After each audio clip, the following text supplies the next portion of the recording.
सांख्य तत्व कौमुदी, सांख्य तत्व कौमुदी ग्रंथ में पेज नंबर 273 और 273 पेज के ऊपर से 4 नंबर की पंक्ति है।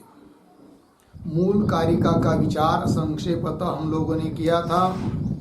अब उस पर जो वाचस्पति मिश्र जी की तत्व कौमुदी टीका है उसका विचार करना है। तो बुद्धि के धर्म, बुद्धि सर्ग जिसको कहते हैं, वो 8 प्रकार का बताया था और उस 8 का संक्षेप में 4 में बताया था। वो 4 कौन है? विपर्य, अशक्ति, तुष्टि और सिद्धि। इन 4 में से पहले जो 3 है, विपर्य, अशक्ति, तुष्टि, उसका विचार पीछे हो चुका है। अब इस 51 नंबर के कारिका में जो 8 प्रकार की सिद्धि है उसका विचार चल रहा है। तो 8 प्रकार की सिद्धि बताई थी। अध्ययन, शब्द, ऊह, सुहृद प्राप्ति, दान और 3 प्रकार का दुख का ध्वंस। 3 वो हो गए, 5 ये हुए, 5 और 3 8। उन 8 में से जो अंतिम के 3 है, आधिभौतिक दुखों का विनाश, आधिदैविक, आधिभौतिक, आध्यात्मिक, 3 ही प्रकार के दुखों का विनाश, ये मुख्य सिद्धि है और बाकी 5 उसके उपाय है, अर्थात गौण है। उन सभी बातों का विचार अब कर रहे तत्व कौमुदीकार। तो पंक्ति देखिए, वह इति विहन्यमानस्य दुःखस्य त्रित्वात् तद्विघाताः त्रयः। ठीक है ना? विहन्यमानस्य दुःखस्य, दुख कैसे, दुखों का विशेषण दिया, दुख से इसका विशेषण दिया है क्या? विहन्यमानस्य। विहन्यमानस्य शब्द का अर्थ होता है सर्वथा परित्यक्तुम योग्यस्य, पूर्ण रूप से परित्याग करने योग्य ऐसे जो दुख। और वो दुख कितने प्रकार के हैं? 3, आध्यात्मिक, अधिभौतिक, अधिदैविक। त्रित्वात् 3 प्रकार के दुख है, इसलिए तद विघाता त्रय, अतः उनका विघात भी कितना प्रकार का होगा? 3। विघात, नाश, निवृत्ति, है कि नहीं? तो 3 प्रकार के दुख है, उसकी निवृत्ति, उसका नाश भी 3 प्रकार का है। लग गया जी? चलिए, विहन्यमानस्य दुःखस्य त्रित्वात् तद्विघाताः त्रयः, हो गया ना? इति इमाः मुख्याः तिस्रः सिद्धयः। ये 3 सिद्धियां कैसी है? मुख्य है। लग गया कि नहीं? एवं परंपरा प्राप्त। ऐसा अनादिकाल से चलता आ रहा है। क्या? धुंडा महाराज की ज्ञानेश्वर चलती थी और वहाँ एक व्यक्ति एक नदी भागवत का ग्रंथ लेके आता था, इतना बड़ा, और वो पूरा क्या प्रवचन समाप्त होने तक खोजता रहता था, कहाँ चल रहा है, कहाँ चल रहा है, कहाँ चल रहा है आगे। जब 2 महीने के बाद बताया उसको किसी ने, अरे भाई तुम एक नदी भागवत को लाते हो, यहाँ तो ज्ञानेश्वरी चलती। अच्छा, पहले ही क्यों नहीं बताया? ऐसा होता रहता है। चलो, हो गया ना? इसीलिए पाठ चल रहा है किसका? सांख्य तत्व कौमुदी का। और जीवन मुक्त महात्मा क्या है, कुछ भान थोड़ी रहता है। इसीलिए आए वृत्ति प्रभाकर। चलिए भाई, विहन्यमानस्य दुःखस्य त्रित्वात्, लग गया ना? त्याग करने योग्य दुख 3 प्रकार का है, अतः उनका विघात अर्थात उनकी निवृत्ति भी 3 प्रकार की है। इति इमाः मुख्याः तिस्रः सिद्धयः। इमाः, ये 3, इमाः ये सब मुख्याः तिस्रः, ये 3 सिद्धियां कैसी है? मुख्य है। 3 प्रकार का दुखों का नाश रूप जो 3 प्रकार की सिद्धि, वो मुख्य है, फल रूप है, साध्य रूप है। उसके लिए बाकी सब है, क्योंकि हर एक व्यक्ति चाहता है, हर एक जीव चाहता है अपने 3 प्रकार के दुखों की क्या हो? हमेशा की निवृत्ति हो जाए। तीसरा सिद्धयः, आगे तद उपायतया तू इतरा गौण्य पंच सिद्धय तदुपायतया, उसके उपाय के रूप में, तदुपाय हाँ, तीनों दुखों का विघात रूप जो 3 सिद्धियां हैं, अंतिम की 3 मुख्य, उनके उपाय रूप है कौन? इतरा मतलब कौन? 5 शब्द, अध्ययन, शब्द, ऊह, श्रुत प्राप्ति और दान। इतरा गौण्य, गौण्य मतलब गौण है अर्थात अमुख्य है। गौण्य पंच सिद्धय ताहा अपि हेतु हेतु मत्तया व्यवस्थिता, किंतु ताहा अपि मतलब हाँ, वो 5 सिद्धियां भी कैसे है? हेतु हेतु मत्तया, हेतु हेतु मत भाव से व्यवस्थित है कि नहीं? वो कैसे? क्यों? ताहा से आठों भी लीजिए, आठों में क्या है? हेतु हेतु मत भाव, तो कोई हेतु है, कोई हेतु मत है, हेतु वाले अर्थात कार्य रूप सिद्धियां है कुछ, और कुछ हेतु रूप सिद्धियां है।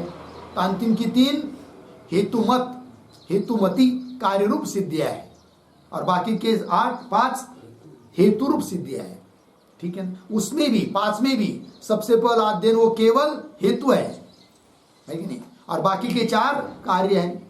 और उस ऐसा देखा जाए तो ये 5 कारण और अंतिम की 3 कार्य, इस प्रकार ताहा अपि हेतु हेतु मत्तया व्यवस्थिता।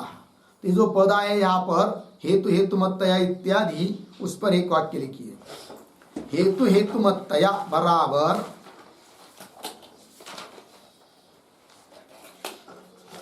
हेतु हेतु मत्तया बराबर हेतवः कारणानि,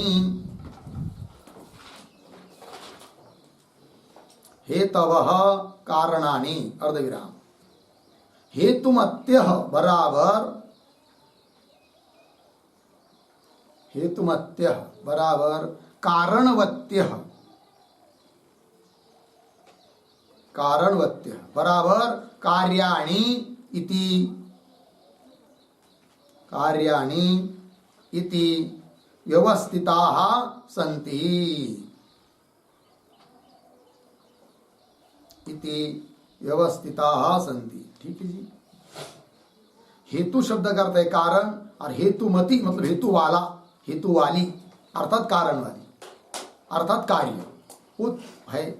कार्याणि इति व्यवस्थिताः, तो कैसी व्यवस्था है उनकी, उनमें कौन कार्य है, कौन कारण है, सभी बातों का विचार आगे दे रहे एक एक क्रम से। तो देखिए फिर तत्र आद्या अध्ययन लक्षणा सिद्धि हेतु एव। ठीक है, तत्र शब्द का अर्थ तासु पंचसु मध्ये, उन पहले 5 सिद्धियों के बीच में आद्या पहली, कौन है वो पहली? अध्ययन लक्षणा, अध्ययन स्वरूप सिद्धि वो है नहीं, लक्षणा सिद्धि हेतु एव, वो केवल क्या है? हेतु ही है। ठीक है, फिर आगे मुख्या तो सिद्धय हेतुमत्य एव, और जो मुख्य सिद्धियां है वो कितनी है? 3, अंतिम की 3, आध्यात्मिक दुख का नाश, अधिभौतिक दुख का नाश, अधिदैविक दुख का विघात, ये 3 कैसे है? मुख्य है। वो क्या है फिर? हेतुमत्य, कार्य ही है। ये बात मुख्या तो सिद्धय हेतुमत्य एव, वो हेतुमती मतलब कार्य, तो अंतिम की 3 केवल कार्य है, पहली एक केवल कारण है, और बीच वाला हेतुमत कार्य कारण भाव रूप है। ठीक है, अर्थात अध्ययन का कार्य है और आगे के 3 वाले का कारण है, तो कार्य कारण दोनों धर्मों में आ जाते, बीच वालों में। वही लिख रहे आगे, मध्याः तु हेतु हेतुमत्यः, मध्यमाः तु हेतु हेतुमत्यः। मध्यमा मतलब बीच वाली सिद्धियां कौन कौन हो जाएगी? वो शब्द, ऊह, श्रुत प्राप्ति और दान, ये 4 सिद्धि कैसे है? हेतु भी है, हेतुमत्य भी है, कार्य भी है। अध्ययन नाम की सिद्धि का कार्य है, और अंतिम 3 वालों का कारण है। तो हेतु हेतुमत भाव वाले हैं, कार्य कारण दोनों रूप है वो, वही बीच वाले 4। वही मध्यमाः तु हेतु हेतुमत्य, ठीक है ना जी। आगे चलिए। विधिवत गुरुमुखात आध्यात्म विद्यानाम अक्षर स्वरूप ग्रहणम अध्ययनम प्रथमा सिद्धि तारम उच्यते, है कि नहीं। अब 8 सिद्धि है, तो एक एक सिद्धि का विचार आप कर रहे हैं तत्व कौमुदी का। तो ये जो वाक्य है विधिवत इत्यादि, उसके पूर्व में लिखिए छोटा सा वाक्य, प्रथमाम सिद्धिम निरूपयति, प्रथमाम सिद्धिम निरूपयति विधिवत इति, ठीक है। प्रथम सिद्धि का निरूपण कर रहे हैं विधिवत इत्यादि पंक्ति के द्वारा।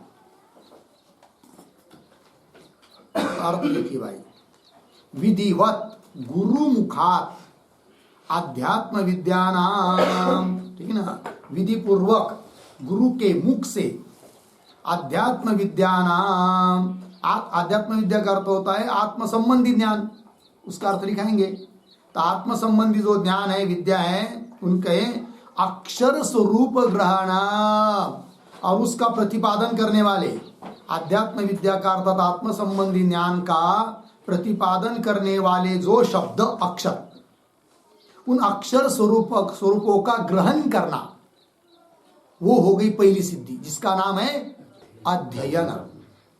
अक्षर स्वरूप ग्रहणम अध्ययनम प्रथमा सिद्धि, जिसको नाम दिया जाता है एक स्वतंत्र तारम, ठीक है ना। ये तारम नाम क्यों देते हैं वो भी बताएंगे।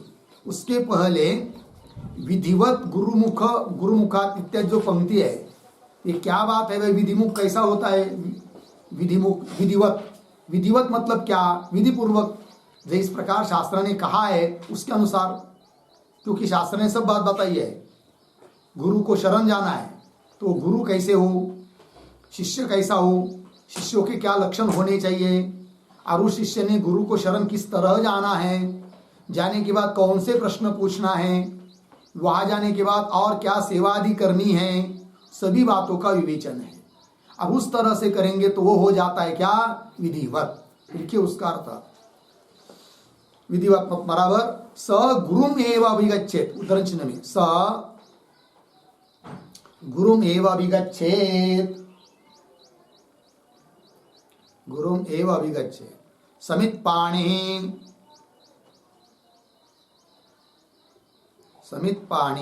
श्रोत्रियं ब्रह्मनिष्ठाम,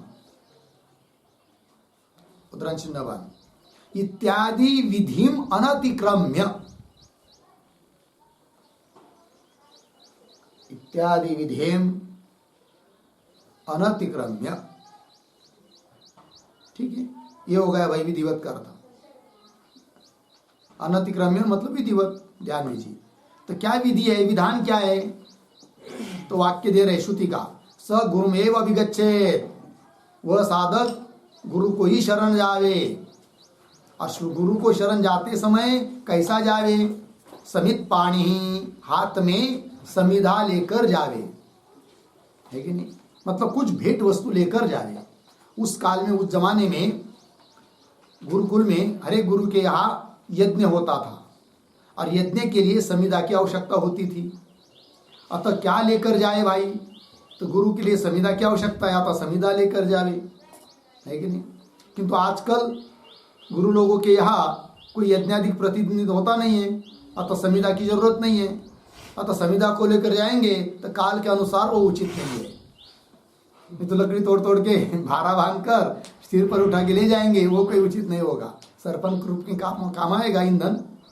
किंतु आप क्या करें, गुरु को जिस चीज की आवश्यकता है उस चीज को ले जाए, ये इसका अर्थ है इस समय, ठीक। चलिए, स गुरुमेव अभिगच्छेत समित पाणी, और गुरु कैसे हो, श्रोत्रियम, वेद, सभी शास्त्रों का, वेद का जिन्होंने अध्ययन किया है, और जो ब्रह्मनिष्ठ है, और जो कृपाणु मतलब दयालु है, ऐसे गुरु होते। इत्यादि विधि, ये विधि है, इस विधि का अनतिक्रम्य, अतिक्रम अर्थात उल्लंघन करना, अनतिक्रम्य मतलब उल्लंघन न करना, ये हो जाता है फिर क्या, विधिवत। आइए मूल में, तत्र विधिवत गुरुमुखात अध्यात्म विद्यानाम। तो गुरुमुखात बोला है भाई, मतलब गुरु का कहे बतावे और हम लोग सुने, ये गुरुमुख से होता है। और कोई बुद्धिमान कहेगा क्या जरूरत है गुरु की, हमको भगवान ने इतनी बुद्धि दिया है, हम बाजार में से ग्रंथ खरीद के लाएंगे और स्वयं पढ़ लेंगे, तो ऐसा बताया नहीं है। तो वो क्या हो जाएगा, फिर विधिवत नहीं हुआ, विधि का उल्लंघन करके हुआ। और विधि का उल्लंघन करके बुद्धि के बल पर शास्त्र पढ़कर अर्थ लगाने का प्रयास करेंगे, कुछ भी हाथ में नहीं मिलेगा। हो सकता है उल्टा निश्चय हो जाएगा और नास्तिक बन जाएगा। इसलिए वैसा नहीं, विधि मुख से बताया है, गुरु मुख से विधिवत बताया है।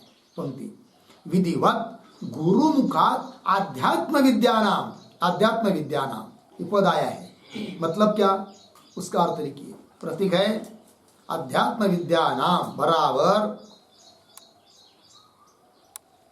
बराबर आत्म संबंधी ज्ञानानाम, आत्म संबंधी ज्ञानानाम, ठीक है ना। फिर आगे मूल में अक्षर शब्द आ गया है ना, तो लिखिए आगे फिर आत्म संबंधी ज्ञानानाम, इसके आगे प्रतिपादकाः ये शब्दाः, ये शब्दाः तदात्मक अक्षराणाम, तदात्मक अक्षराणाम स्वरूपम, स्वरूपम यत् ह्रस्व दीर्घादि स्वर विशेषाः, ह्रस्व दीर्घादि स्वर विशेषाः तस्य ग्रहणम, तस्य ग्रहणम बराबर गुरु उच्चारण अनुच्चारणात्मक शिक्षणम, गुरु उच्चारण अनुच्चारणात्मक, अनुच्चारणात्मक शिक्षणम अर्धविराम तदेव अध्ययनम, तदेव अध्ययनम प्रथमा सिद्धि,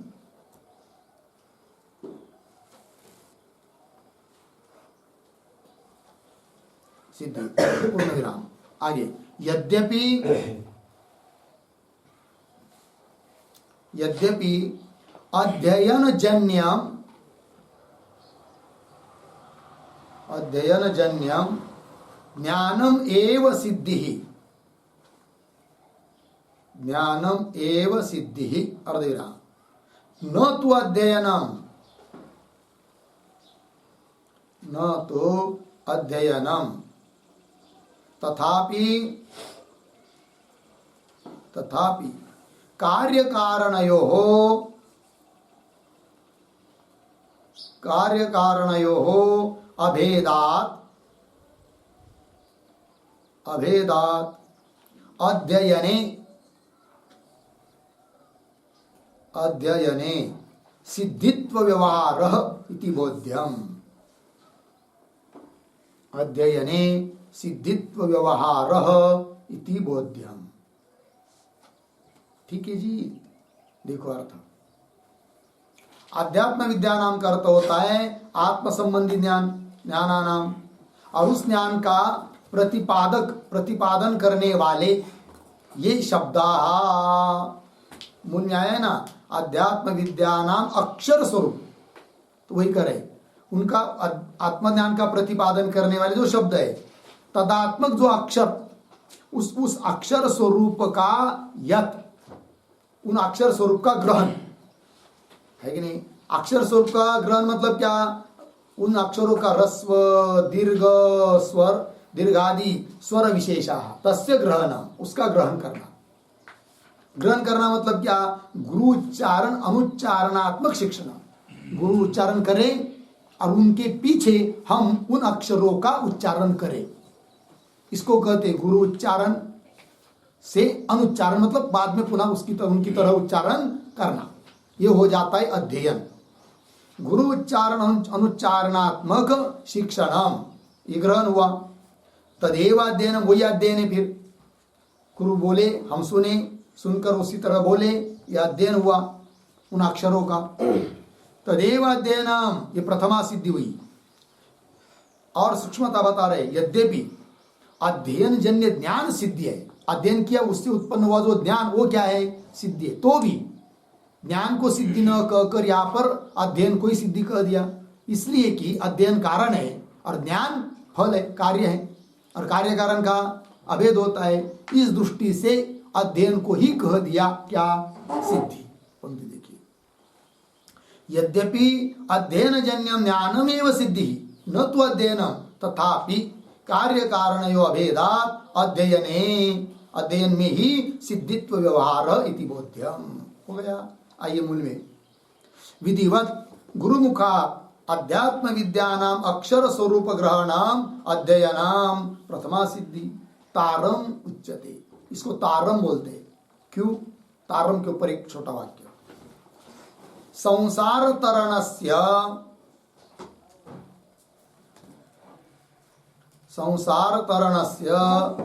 प्रथम सोपानत्वात् तारम इति आख्या। तारम इति आख्या। ठीक है, देखो भाई, संसार तरण, संसार को तरण, संसार तैर कर आगे जाने के लिए पहला सोपान, पहला मार्ग, पहली सीढ़ी है कौन, अध्ययन। ठीक है, संसार तरणस्य प्रथम सोपानत्वात्, सोपान सीढ़ी क्रम पायरी, प्रथम सोपानत्वात्, इसलिए इसको कहते हैं तारम। ठीक है जी, चलिए आगे 5 नंबर का पॉइंट, तत्कार्यम शब्द मिला। तो ये जो है ना तत्कार्यम इत्यादि, उसके पूर्व में छोटा वाक्य लिखिए, द्वितीयाम सिद्धिम आह।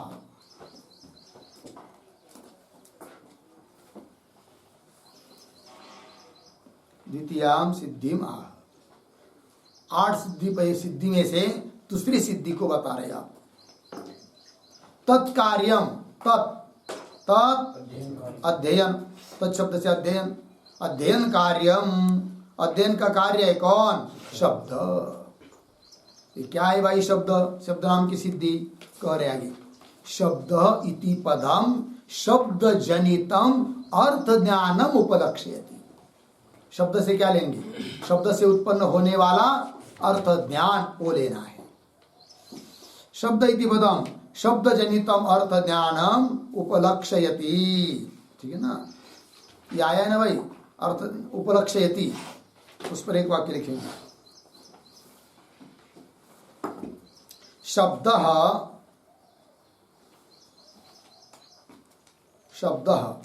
लक्षणावृत्ति द्वारा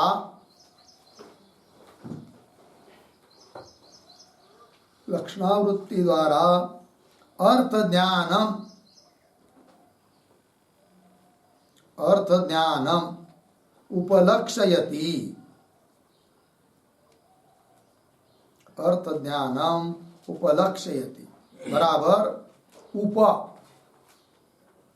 उप बराबर समीपवर्तीनाम अर्थ ज्ञानम, समीपवर्तीनाम अर्थ ज्ञानम लक्षणया ग्रहायति, लक्षणया ग्रहायति पूर्णविराम। शब्दपदस्य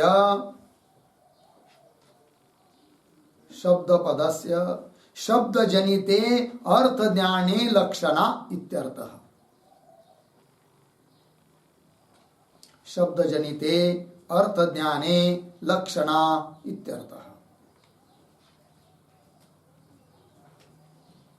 ठीक है, देखिए भाई अर्थ,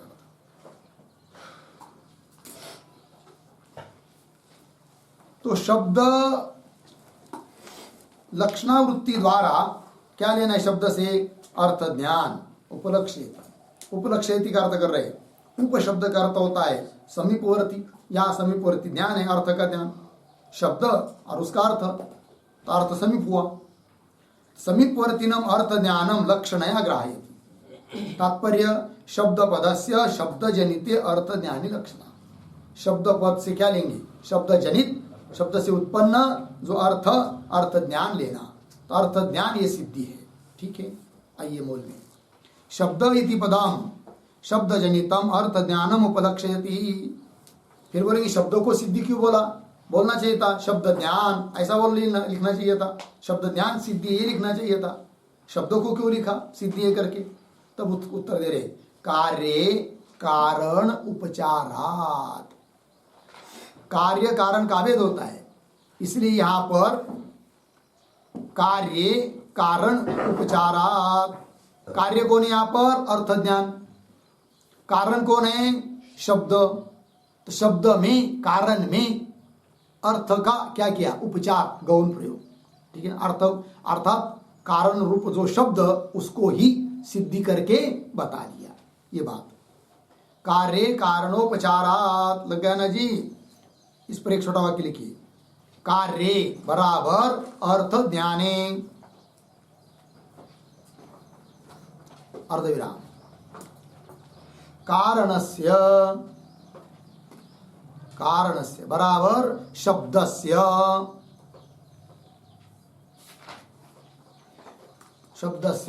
उपचारात् बराबर कार्यम द्योतयितुम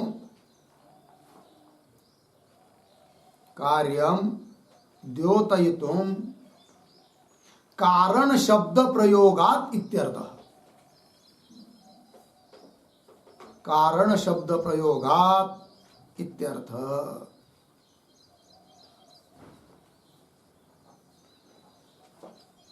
शब्द प्रयोगात इत्यर्थ, पूर्ण विराम।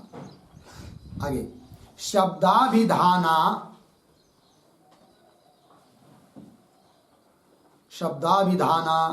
अर्थ ज्ञानात्मिका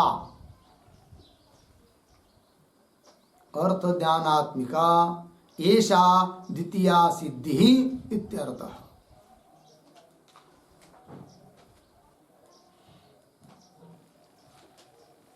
हो गया, एषा द्वितीया सिद्धि इत्यर्थ। ठीक है, देखिए वही अर्थ। तो कार्य यहां पर अर्थ ज्ञान, कारण है शब्द, है कि नहीं? और शब्द से उपचारात, शब्द का उपचार किया कारण में, कार्य को बताने के लिए। ठीक है ना, वही करे कार्यम द्योतितम, तात्पर्य कार्य को द्योतित करने के लिए कारण शब्द का क्या किया? प्रयोग। शब्द क्या है? कारण। कार्य क्या है? अर्थ ज्ञान। सिद्धि कौन है? अर्थ ज्ञान। किंतु बताया किसको? शब्दों को, कारण को। किंतु बताना में तात्पर्य किसमें है? कार्य में। यह अर्थ। तो शब्दाभिधाना, शब्द है अभिधान, नाम जिसका, ऐसी यह अर्थ ज्ञानात्मिका यह द्वितीय सिद्धि हुई। हो गया। आगे चलिए मूल में। कार्य कारण उपचार सा द्वितीया सिद्धि सुतारम उच्यते। इस द्वितीय सिद्धि को क्या बोलते भाई? सुतारम। ये नाम दे दिया। बोलेंगे क्यों इसका नाम सुतारम है? तो उस पर एक वाक्य, अर्थ ज्ञानस्य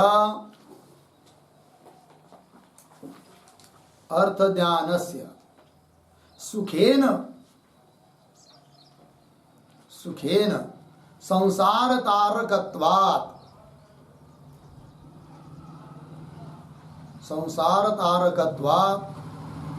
सुतारम इति संज्ञा।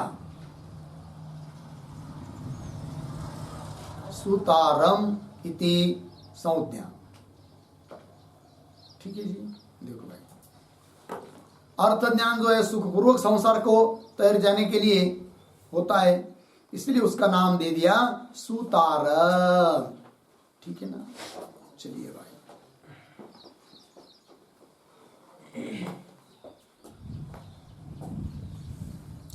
तो दोनों में क्या अंतर हुआ? तार सिद्धि, हाँ वो दोनों में क्या अंतर है वो बता रहे आगे में। पाठ अर्थाभ्याम तद ईदम द्विधा श्रवणम। एक पाठ रूप है, एक अर्थ रूप है।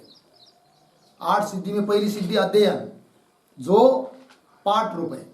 पाठ रूप मतलब गुरु उच्चारण कर रहे शब्दों का, उनके पीछे केवल शब्दों का उच्चारण करना है, कंठस्थ करना है, ये पाठ रूप हुई।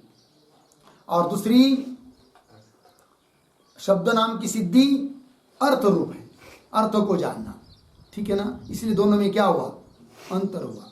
केवल समझ लीजिए किसी ने वेद को कंठस्थ कर लिया, गुरु ने उच्चारण किया, शिष्य ने कंठस्थ कर लिया, अर्थवीर तो कुछ पता नहीं, सिद्धि तो हुई, पहली हुई अध्ययन नाम की, किंतु आगे वाली सिद्धि नहीं हुई।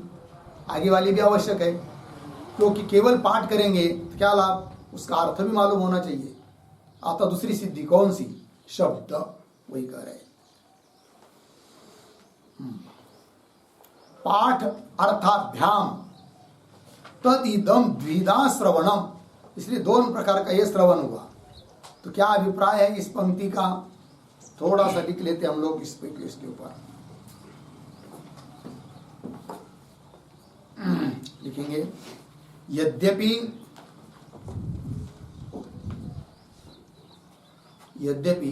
तार सुतारयोः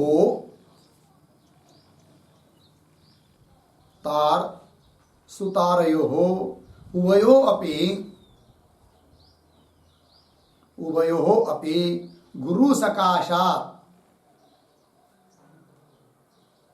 गुरु सकाशात् अध्ययन रूपत्वात्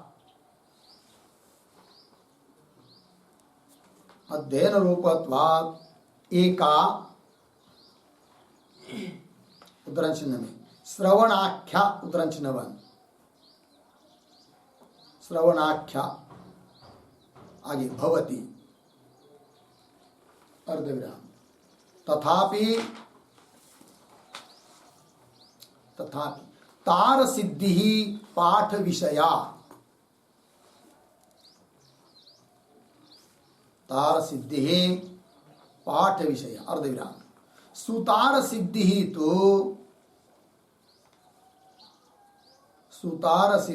तो अर्थ विषया भवति,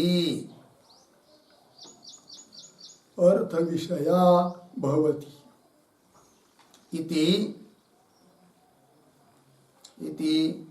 पाठार्थाभ्याम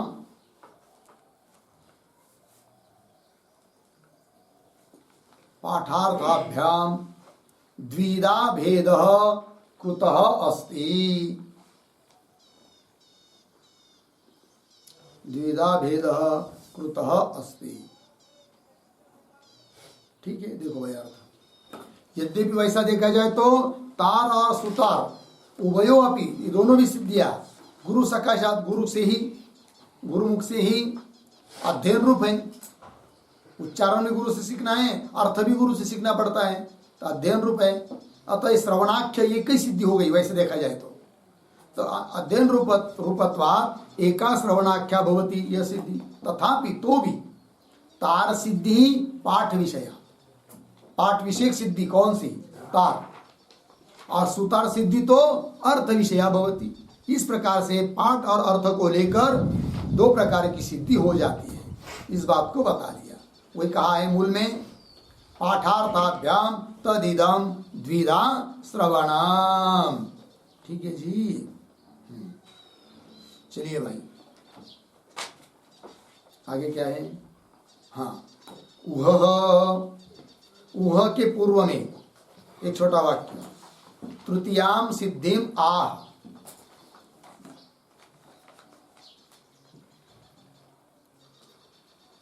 तृतीयाम सिद्धिम आह उह इति, तृतीय सिद्धि को बता रहे भाई। उह मूल में आया हुआ पद है, उसका अर्थ कर रहे तर्क, वह मतलब तर्क। वो भी कैसा होना, तर्क मतलब क्या, उसका और स्पष्टीकरण कर रहे। आगम अविरोधी न्याये न आगमार्थ परीक्षणम तर्क, अर्थात ऊह नाम की सिद्धि। ठीक है, आगम, आगम शास्त्र, उसके अविरोधी, वेद और शास्त्र से अविरोधी ऐसे जो न्याय, युक्तियां, अनुमान, उसके द्वारा आगम अर्थ का परीक्षण करना। बोलेंगे आगम अर्थ का परीक्षण क्या किया जाता है, वो तो सिद्ध बात है। वो थोड़ी बोला है, बोला है शास्त्र ने इसका परीक्षण करना है। बोलेंगे नहीं नहीं नहीं नहीं, अर्थ का परीक्षण करना मतलब उसके बारे में यदि अपने को कोई संशय विपर्य हो वो निवृत्त कर लेना, ये उसका मतलब है। ये हो गई फिर सिद्धि कौन सी? ऊह नाम की पंक्ति देखिए, आगम अविरोधी न्याय न। तो न्याय न मतलब न्याय क्या चीज है भाई? तो न्याय न, इसके ऊपर एक वाक्य, न्याय न बराबर प्रतिज्ञा हेतु उदाहरण, प्रतिज्ञा हेतु उदाहरण उपनय, उपनय निगमनादिना, निगमनादिना पंचावयव वाक्यादिना,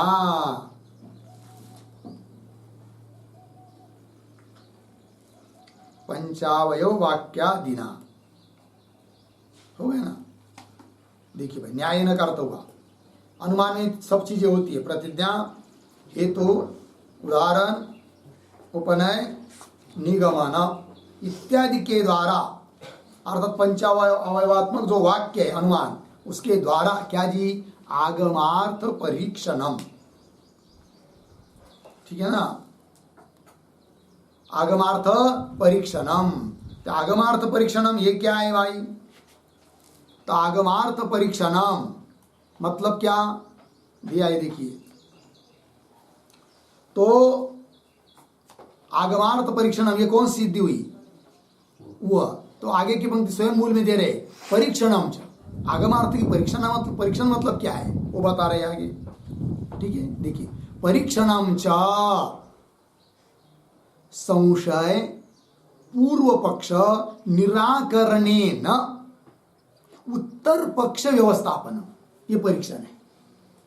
न्याय के द्वारा, आगम अविरोधी न्याय के द्वारा आगम अर्थ का परीक्षण करना।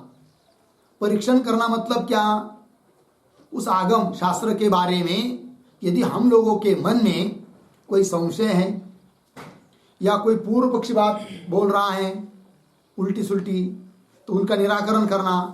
तो संशय पूर्व पक्ष निराकरणे न, उनका निराकरण के द्वारा उत्तर पक्ष व्यवस्थापनम, व्यवस्थापनम का अर्थ लिखिए स्थिरीकरणम, उत्तर पक्ष का अर्थ लिखिए सिद्धांत पक्ष, उस सिद्धांत पक्ष को स्थिर करना। हो गया ना? ये हुआ भाई वह नाम की सिद्धि। तर्क सबसे पहले अध्ययन किया, उसके बाद अर्थ ज्ञान हुआ, उसके बाद क्या चाहिए? ऊह, आगम के बारे में यदि कोई संशय पूर्व पक्षी हो तो उसका निराकरण के करके उस आगम पक्ष का सिद्धांत पक्ष का स्थापन करना। ये हो गई तीसरी सिद्धि जिसका नाम है ऊह। आगे चलिए, तदिदम मननम आचक्षते, इस वह सिद्धि को दूसरा नाम दे रहे, इसको क्या बोलेंगे? मनन। तदिदम मननम आचक्षते, आचक्षते का अर्थ लिखिए कथयन्ति, इसको मनन नाम से भी बोला जाता है। कौन बोलते हैं इसको मनन? तो कह रहे आगे आगमिन, वाक्य पूरा हुआ, हो गया ना? तदिदम मननम आचक्षते आगमिन, तदिदम मननम आगमिन आचक्षते। आगमिन, आगमिन शब्द करते के शास्त्रज्ञा,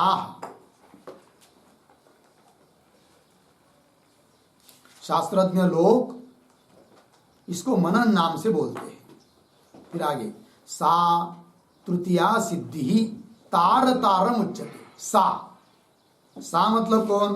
तो सा शब्द का अर्थ लिखिए, सा बराबर उहाख्या, उहाख्या बराबर तर्काख्या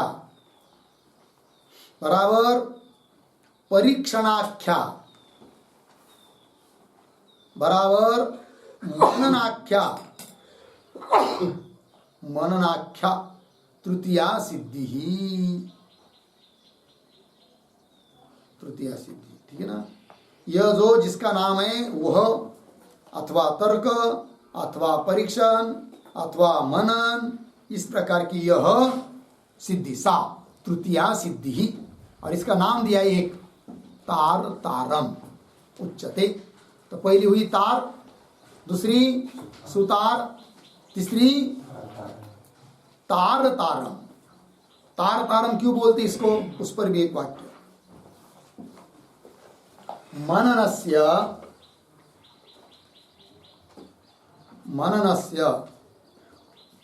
अध्ययन शब्दापेक्षया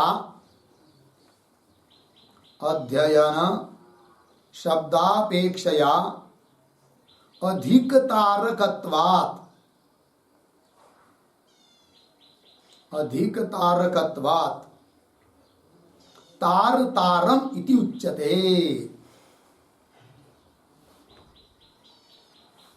तार तारम इति अपि उच्यते। हो गया। देखो यार, तो मनन जो होता है वह पहले दोनों सिद्धियों की अपेक्षा, अर्थात अध्ययन और शब्द की अपेक्षा अधिक तारुण, अधिक संसार से पार ले जाने वाला है। कौन? मनन। इसलिए कह दिया अधिक तारकत्वात्, इसका नाम दे दिया क्या? तार तारम उच्चते। 3 हो गया ना। फिर आगे चलिए, आगे क्या है? हाँ, अब आगे चौथी सिद्धि के बताने के लिए जा रहे हैं। चौथी कौन थी? श्रुत प्राप्ति। देखो भाई, स्वप्रेक्षितम मननम अमननम एव अश्रुत सम्मतम इति द्वितीयम मननम आह। श्रुत प्राप्ति, श्रुत प्राप्ति यह चौथी सिद्धि है। मनन का ही दूसरा नाम है, इसलिए कह दिया द्वितीयम मननम आह। तो पहला मनन हुआ तार तारम, अर्थात ऊह। उस मनन का ही दूसरा रूप हो जाएगा श्रुत प्राप्ति, चौथी सिद्धि। वही कह रहे। पंक्ति देखिए, थोड़ा सा अन्वय करेंगे, अभी तक पढ़ा। शुरू के 2-3 शब्द छोड़ रहा है। अश्रुत सम्मतम, फिर शुरू में आइए, सोत्प्रेक्षितम मननम अमननम एव। फिर आगे इति द्वितीयम मननम आह। ठीक है। अश्रुत सम्मतम, मनन तो किया, शब्द का मतलब अध्ययन किया, शब्द ऊह यहां तक तो आ गए, मनन किया, किंतु जो श्रुत है उनके साथ कोई चर्चा नहीं की, सम्मति नहीं ली कि हमने जो निर्णय किया वो बराबर है क्या नहीं है, सब लोग मिलकर विचार करेंगे, ऐसा कुछ नहीं किया। अश्रुत सम्मत हुआ वो मनन। किंतु कह रहे हैं कि अश्रुत सम्मत जो मनन होता है वह मनन नहीं, वस्तुतः देखा जाए तो अमनन ही है। वही कह रहे, अश्रुत सम्मतम मननम सोत्प्रेक्षितम मननम अमननम एव। सोत्प्रेक्षितम मतलब क्या, उसका अर्थ लिखिए। सोत्प्रेक्षितम बराबर, सोत्प्रेक्षितम बराबर स्वेन कृतम मननम, स्वेन कृतम मननम अर्धविराम। श्रुत सम्मतम नास्ति चेत, श्रुत सम्मतम नास्ति चेत तद मननम अमननम एव इत्यर्थः। तद मननम अमननम एव इत्यर्थः। ठीक है जी, देखिए भाई अर्थ। सोत्प्रेक्षितम मतलब स्वेन कृतम, स्वयं किया, बराबर गलत किसी से जांच नहीं लिया, किसी से सुसंवाद नहीं किया, ठीक है ना, अपने मन से केवल चिंतन किया, ठीक है, निर्णय किया, निश्चय किया। तो स्वेन कृतम मननम श्रुत सम्मतम नास्ति चेत, श्रुत से सम्मत नहीं है तो तत् मननम अमननम एव, वो अमनन ही है। आइए मूल में, अश्रुत सम्मतम सोत्प्रेक्षितम मननम अमननम एव इति, ऐसा होने के कारण द्वितीयम मननम आह, दूसरे मनन को बता रहे। वो कौन है भाई? श्रुत प्राप्ति। ये भी एक प्रकार से मनन जैसा ही है। तो पांचवी सिद्धि को बोल रहे अभी, ठीक है, सॉरी चौथी सिद्धि श्रुत प्राप्ति थी। आगे चलिए। न्यायेन मिला स्वयं परीक्षितम अप्यर्थम, जैसे पीछे की सिद्धि हुई कौन सी? वो न्याय से अर्थ परीक्षण बताया था, वैसा कर भी लिया तो भी यदि श्रुत सम्मत नहीं है वो, तो वह नाम का मनन भी वस्तुतः अमनन ही हो जाएगा। ठीक है, देखिए, न्यायेन स्वयं परीक्षितम अप्यर्थम न शब्दते अर्धविराम न यावत गुरु शिष्य स ब्रह्मचारी भी सह संवाद्यते। यावत गुरु शिष्य सहचारी भी सह न संवाद्यते तावत, पीछे वाला, न्यायेन स्वयं परीक्षितम अप्यर्थम न शब्दते। सरल है अर्थ, देखिए भाई, यावत जब तक गुरु शिष्य अपने गुरु के जो सब बहुत सारे शिष्य है, ब्रह्मचारी है, सहपाठी है, सतीर्थ है, सतीर्थ सहपाठी है कि नहीं, क्लास क्या बोलते हैं उसको, क्लासमेट, गुरु भाई। चलिए, तो गुरु शिष्य गुरु शिष्य ब्रह्मचारी भी स न संवाद्यते, ऐसा अर्थ न्यायेन। न्याय मतलब प्रतिज्ञादि 5 अनुमानादि युक्तियां, उसके द्वारा स्वयं परीक्षितम अपि, स्वयं परीक्षितम व्यवस्थापितम, परीक्षितम का अर्थ व्यवस्थापितम अपि अर्थम न शब्दते, है कि नहीं, न शब्दते मतलब क्या? मया सुनिश्चित अर्थ एवं एव वर्तती न विश्वसिति, अर्थात अपने द्वारा सुनिश्चित किए हुए अर्थ के बारे में विश्वास नहीं होता है। हमने निर्णय किया ऐसा ऐसा है कि तो ऐसा होगा ही क्या, क्या हो जाते फिर, विश्वास नहीं हो पाता है। ठीक है ना। पंक्ति देखिए भाई, न्यायेन स्वयं परीक्षितम अप्यर्थम न शब्दते, कब तक? न यावत गुरु शिष्य स ब्रह्मचारी भी स संवाद्यते, हो गया ना। गुरु शिष्य ब्रह्मचारी भी मतलब क्या? शिष्य की अपने गुरु के जो बहुत सारे शिष्य, सह ब्रह्मचारी न ब्रह्मचारी, स ब्रह्मचारी, सहपाठी जिसको कह सकते, स ब्रह्मचारी न बोलिए, सतीर्थ्या, सतीर्थ बोलिए उनको, साथ साथ पढ़ने वाले, स अध्यायी ऐसा बोल सकते हैं, सहपाठी बोल सकते हैं, ये सब पर्यायवाची शब्द है। ठीक है ना। चलिए फिर, अतः सुहृदाम, मिल गया ना पंक्ति, अतः अस्मात् कारणात् सुहृदाम, सुहृदाम का अर्थ कर रहे गुरु शिष्य स ब्रह्मचारिणाम संवाद का नाम, यह अर्थ हुआ सुहृदाम का।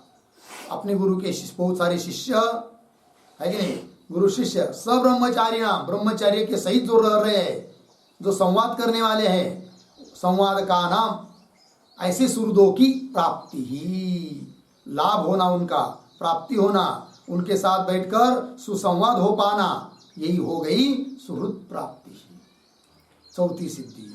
ठीक है जी, आगे चलिए।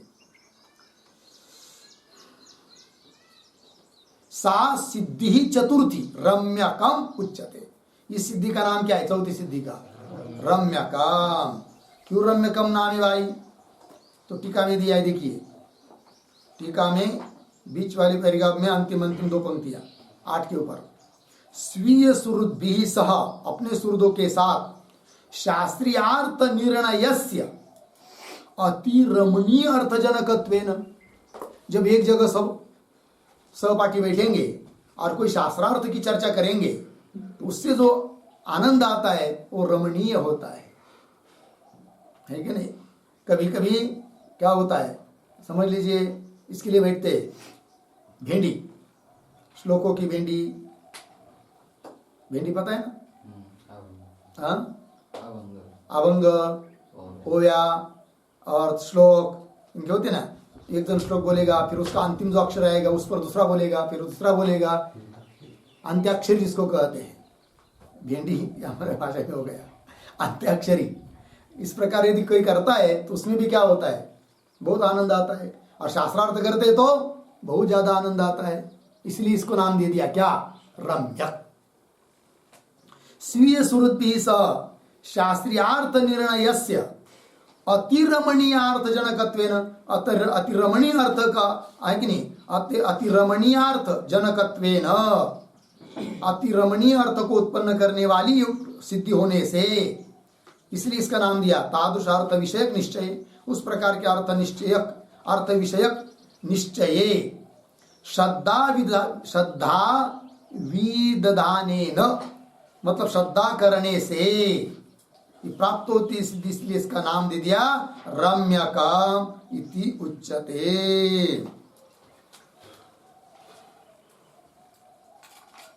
एक वाक्य लिखिए इस पर, तादृश अर्थ विषयक निश्चय,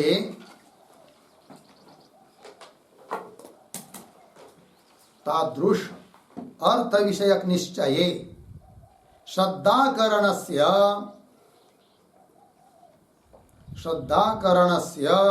रमणीयत्वात्,